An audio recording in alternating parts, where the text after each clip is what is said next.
Emangnya masih zaman minta proyek sama orang tua yang di pemerintahan? Dasar deso. Ini kayaknya harus disensor, jadi kita ulang. Dasar ya, sekarang udah. Penyalahgunaan lisan seseorang itu bisa menentukan dia ke surga atau ke neraka, disenangin orang atau dibenci orang, hanya dari lisan saja. Kita lihat misalnya kalau orang dicintai oleh orang lain gara-gara lisannya. Kalau ada orang secara fisik kurang fisiknya, mungkin ada sesuatu yang memang fisiknya itu bagi masyarakat atau bagi umumnya manusia dianggap punya kekurangan. Mohon maaf, mungkin kecil, mungkin ada cacat di kulitnya, mungkin. Tetapi kalau lisannya lembut, baik, santun, tetap aja kita nyaman bergaul dengan dia. Kalau ada orang sempurna fisiknya, gagah, cantik, kaya, pejabat, tapi lisannya tajam, setiap ketemu mencaci maki, setiap ketemu merendahkan, setiap ketemu kasar, orang bakal tidak nyaman berteman dengan dia. Sabda Nabi SAW yang mulia dalam hadis Bukhari tentang pentingnya masalah lisan ini, jangan sampai disalahgunakan. Beliau berkata kepada sahabat Nabi yang lain, sahabat beliau Mu'adz bin Jabal radhiyallahu anhu, wahai Mu'adz, ketahuilah, saya wasiatkan kepadamu, segala sesuatu yang bisa menyelamatkan kamu di dunia dan di akhirat adalah Islam. Masuk Islamlah, amalkan Islam itu. Itu kunci keselamatan seseorang. Allah katakan dalam Al-Quran, wala tamutunna illa wa antum muslimun. Jangan meninggal dunia kecuali dalam keadaan Islam. Lalu kata Nabi SAW, dan puncaknya Islam itu adalah berjihad di jalan Allah. Lalu kata Nabi SAW, wahai Mu'adz, apapun perbuatan yang kamu lakukan yang bisa mendatangkan ridha Allah, lakukanlah. Dan apa yang bisa menahan murkahnya Allah, jauhilah. Maukah Mu'adz, saya sampaikan kepada kamu sesuatu yang justru merusak itu semua, atau malah menjaga semua itu. Islammu bisa baik, kamu siap berjihad, kamu juga akan selalu dalam naungan dan ridha Allah, kamu juga akan jauh dari murkahnya Allah. Kata Mu'adz, tentu ya Rasulullah. Lalu beliau memegang lidahnya, ditarik, sambil beliau berkata, kuffu anka hadza, jaga ini darimu, ini yang bisa merusak. Di dalam hadis yang lain riwayat Bukhari, seorang sahabat berkata, ya Rasulullah, Islam ini sudah banyak sekali ajarannya, coba ajarkan saya kesimpulannya Islam itu, supaya saya langsung faham apa itu Islam. Jadi saya mudah untuk mengamalkan. Ada satu kunci, pintunya apa sih, supaya saya bisa langsung, oh iya ini maksudnya Islam, nanti saya gampang amalkan. Kata Nabi SAW, qur rabbi Allah thumma istaqim.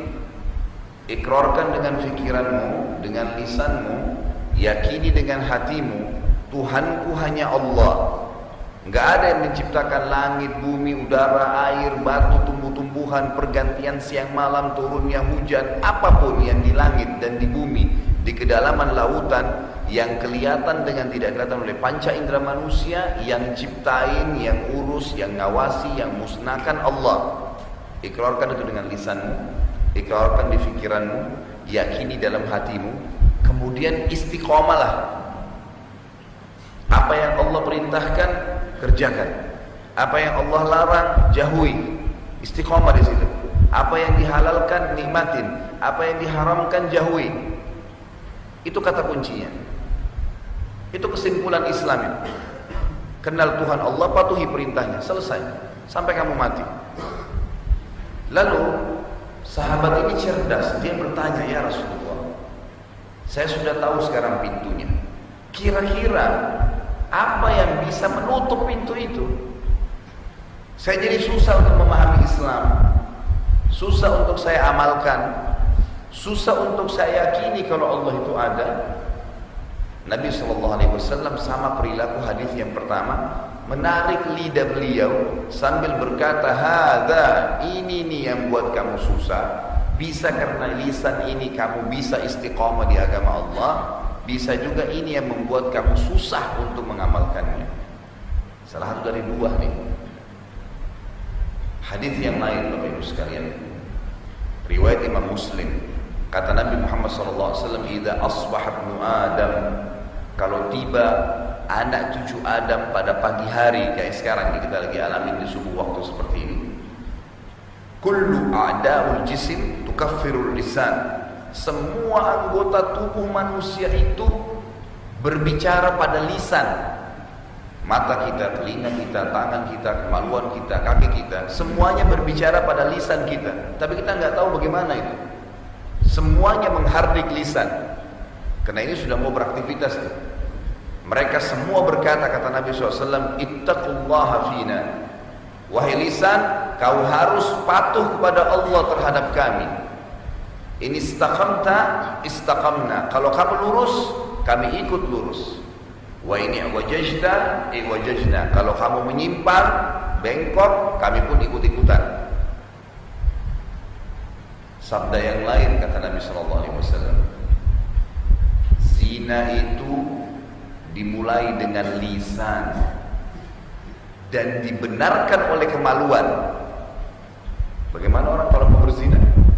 Ngobrol, mulai ketik SMS, mulai WhatsApp, mulai BBM, mulai telepon, lisan, nanti dibenarkan oleh kemaluan. Beranjak daripada lidah seseorang.